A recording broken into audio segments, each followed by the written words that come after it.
Welcome.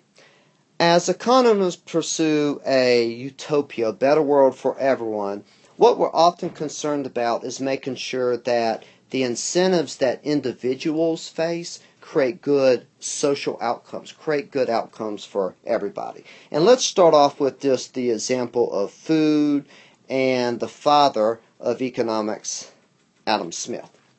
Adam Smith started the field of economics with his famous book, The Wealth of Nations, and the most widely cited passage from this book is as follows. Man has almost constant occasion for the help of his brethren, and it is in vain for him to expect it from their benevolence only. It is not from the benevolence of the butcher, the brewer, or the baker that we expect our dinner, but from their regard to their own self-interest. And all he was saying is this: when it comes to food, do you want to rely on charity? People giving you food for free simply because they're loving people? Absolutely not. We want to rely on business. The only reason the grocery store keeps food ready for us, high quality, inexpensive food, is because they make money by doing so. Individual and social incentives are aligned. Now let's think about the buffalo. The buffalo almost went extinct, while cattle have always flourished. Well, they're very similar animals, so why did the buffalo almost go extinct? I think the answer is straightforward: property.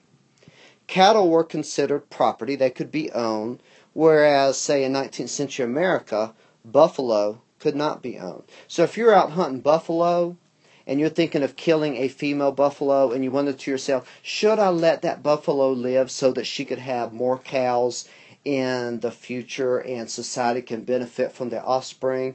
No, you're not going to do that because you don't own the mother cow, so you're not going to own the offspring from the buffalo cow. So you have no reason to keep that resource for the future. Whereas with cattle, certainly if you own a cow and you, instead of slaughtering her, breed her to have a calf, you own that calf as well and you can make money from it. So for these reasons, cattle flourished because of property. Buffalo almost went extinct because they were not property. That right there shows you the importance of property and what it can do. Kind of going back to Adam Smith's thoughts about food and profits, this graph shows what happened to food production in Venezuela and what happened under, let's say, socialism. Once Hugo Chavez came to power, he nationalized many of the farm and food production centers, so you replace for-profit farms with government-run farms. And of course, without that profit incentive, people don't have much incentive to produce food efficiently, so food production has fallen. This is one of my favorite examples. This happened around 1985 in Uzbekistan, which is below Russia and above Iran. And at the time, this country was governed by the USSR, the communists. And what was interesting is that gas was free. So the gas used to light the stove was free, but the matches were rationed. And the matches was scarce. So what do you do if gas is free but matches are hard to come by and you need matches to light the gas? You keep gas running 24/7. And that's exactly what they did. They just left their stoves on all the time because they were scared they wouldn't have matches to light it, and the gas was free. Obviously, it's hard for society to be wealthy when they're just wasting most of their gas. Now we're thinking of 17th and 18th century England, where they would ship prisoners to Australia. They would pay ships to transport the prisoners, but there was a problem that many of the prisoners died, and the English did not want to be thought of as a cruel country. They wanted to get rid of the convicts, but they didn't want to kill them. And the reason was that the ship captains took very poor care of the prisoners. They didn't have much incentive not to, and there were some bad people. They didn't feed them well. They didn't give them health care. They put them in situations where disease spread bad. And the English wanted to fix this, but they couldn't really regulate them. You can't regulate all these ships in the sea back then. So they came up with a pretty ingenious solution. They paid the ship captains a price per live prisoner, meaning once the prisoners were taken to Australia and unloaded, the captains were given a certain amount for each live prisoner and no money for each dead prisoner. Well, this changed his incentives completely, and from then on he took very good care of the prisoners going from England to Australia, and many more prisoners lived. Now let's think about a common example and something that could happen. Most debt has recently been going down because we realize we've had too much debt.